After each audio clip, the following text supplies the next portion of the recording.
नमस्कार दोस्तों, स्वागत है आपका वेल्थ विद गौरव के एक नए एपिसोड पे।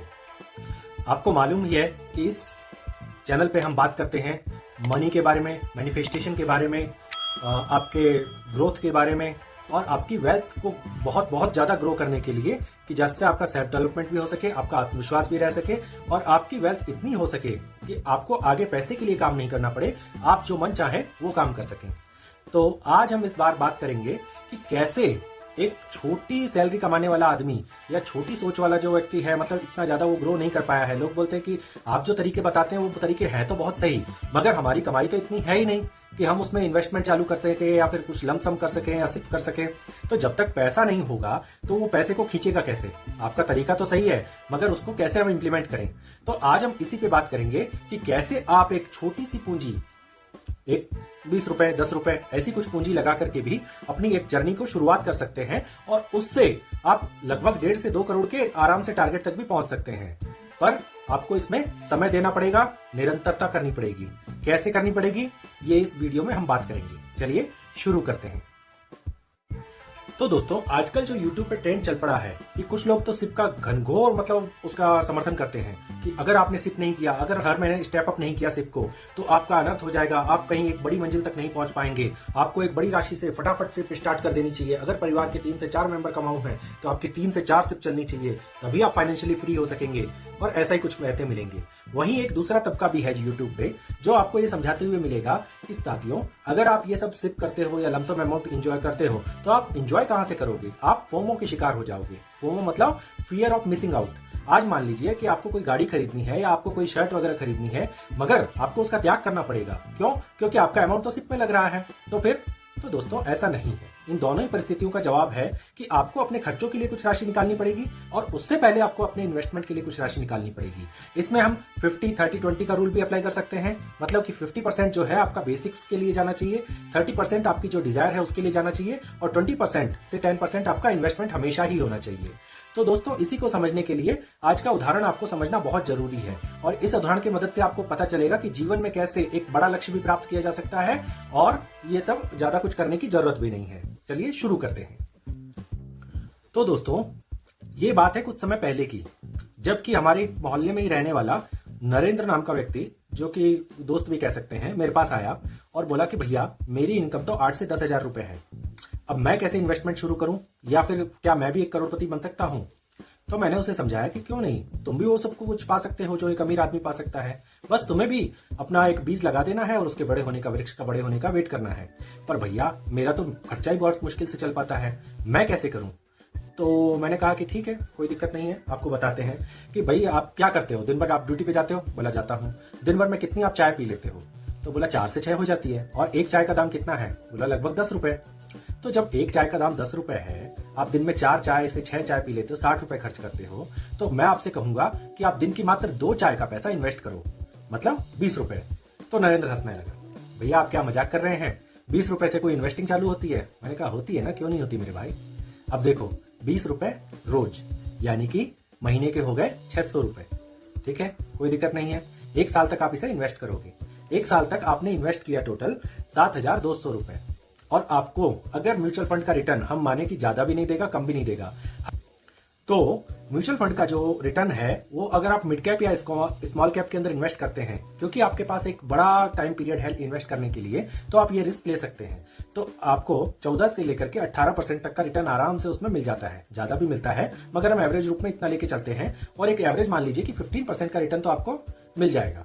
तो यही 15% का रिटर्न जब आपको पहले साल के इन्वेस्टेड अमाउंट में मिला, टोटल आपने 1 साल में इन्वेस्ट किया 7,200 रुपए, 15% के इंटरेस्ट के साथ में ये हो गए 7,813 रुपए, 7,813 रुपीज। ठीक है, आगे चलते हैं। धीरे धीरे इन्वेस्ट आपको लगातार करते रहना है, कंपाउंडिंग होती जाएगी। अगले 10 साल के बाद आपने टोटल इन्वेस्ट किए 72,000 रुपीज और वो बन चुके हैं 1,67,194 रुपीज। बढ़िया है, मगर हो गए अमीर, बन गए करोड़पति, लोगों ने ताने देना शुरू कर दिया। तो आप क्या घबरा जाओगे? नहीं, आपको अपनी कंपाउंडिंग जारी रखनी है। वही 600 रुपए आपको डालते रहने हैं, क्योंकि अभी 10 साल ही हुए हैं। जब आपके पास इन्वेस्टेड अमाउंट कम है तो आपको कम से कम टाइम पीरियड तो बड़ा देना पड़ेगा ना, जिससे कि एक बड़ा अमाउंट बन सके। तो कोई दिक्कत नहीं है। चलिए, अब हो गए 20 साल। 20 साल में आपने टोटल इन्वेस्ट किया अमाउंट 1,44,000 रुपीज। तो 20 साल में आपने टोटल इन्वेस्ट किया 1,44,000 का अमाउंट, 1,44,000 रुपए, ठीक है।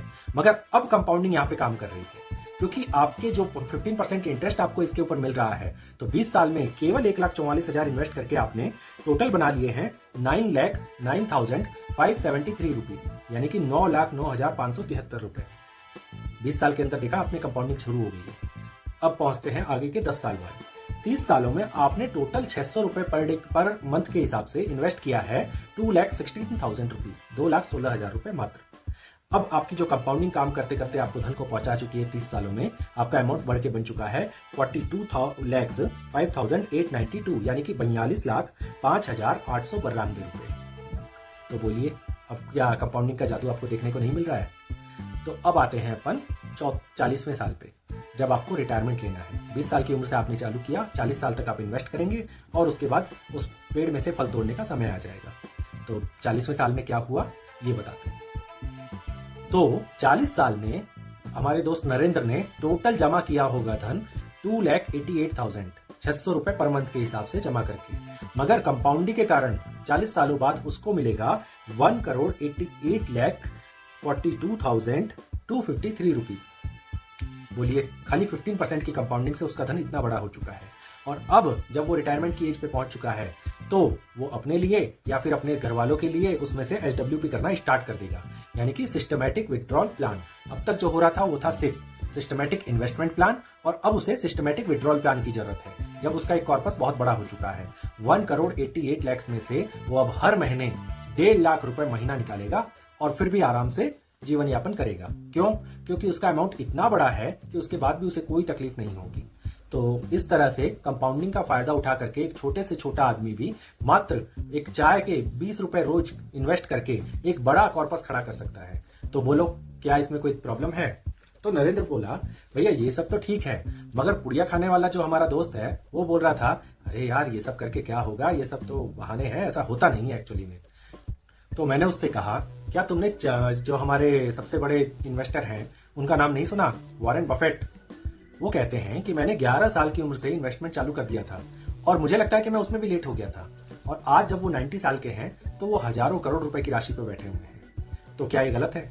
उनके पार्टनर चार्ली मंगेर, वो भी एक बहुत बड़े इन्वेस्टर थे, वो भी हजारों करोड़ से कम पे नहीं पहुंचे थे, और उनकी जो कंपनी है दोनों की, बर्कशायर हाथवे, उसका शेयर देखोगे तो आज करोड़ों रुपए में है। तो क्या ये बात कम नहीं है? फिर उसके बाद हमारे देश के अंदर भी राकेश झुनझुनवाला और ऐसे ही अनेक नाम हैं जिन्होंने ऐसे ही कंपाउंडिंग करके अपने पैसे को बढ़ाया है। और दूसरी बात, तुम्हारे पास दूसरा रास्ता क्या है? अगर तुम RD, FD या फिर और किसी ऐसी स्कीम में, पॉन्जी स्कीम में फंस जाते हो, तो तुम्हारा पैसा क्या तुम्हें लगता है कि ग्रो होगा? नहीं होगा। लोग तुम्हें समझाते रहेंगे, बहकाते रहेंगे, मगर कंपाउंडिंग ही एक ऐसा रास्ता है जिसमें आप इन्फ्लेशन को मात करके अपने पैसे को इतना बड़ा कर सकते हो कि कल को तुम SWP करके उस पैसे से अपना एक पेड़ लगा सको और SWP के माध्यम से उस पेड़ के फल तोड़ तोड़ करके खा सको। तो तुम्हारा बुढ़ापा भी अच्छा बीतेगा और तुम इस तरह से एक अपना नया बेटा, बड़ा बेटा बना लोगे जो तुम्हें 1 से 1.5 लाख रुपए की सैलरी देने लग जाएगा। तो ये आगे तुम्हारे आने वाली पीढ़ियों को भी बहुत हेल्प करेगा। तो दोस्तों, मुझे लगता है कि आपको भी कंपाउंडिंग का महत्व समझ में आ गया होगा कि जितना जल्दी हम स्टार्ट करते हैं और जितना ज्यादा समय अपनी कंपाउंडिंग को देते हैं, उतनी ज्यादा ग्रोथ हमें मिलती है। तो ये दोस्तों, आपको वीडियो कैसा लगा कमेंट करके हमें अच्छे से बताएं, और अगर आपको कंपाउंडिंग बहुत अच्छी लग रही है, आप ऐसे ही और वीडियो हमसे चाहते हैं, तो कमेंट्स के अंदर सिप या फिर कंपाउंडिंग लिखें। हम आगे भी आपको इसी तरह के वीडियो और देने की कोशिश करेंगे। और दोस्तों, हमारे दूसरे चैनल भक्ति की अर्जी को लाइक, सब्सक्राइब और कमेंट करना ना भूलें। उस पर भी बहुत अच्छे अच्छे वीडियोस आ रहे हैं जो हमारे रश्मि राधीच एस्ट्रोलॉजर हैं वो बना रही हैं। तो इसी के साथ आज वाणी को विराम देते हैं। अगले वीडियो तक के लिए बी हेल्थी, बी वेल्थी।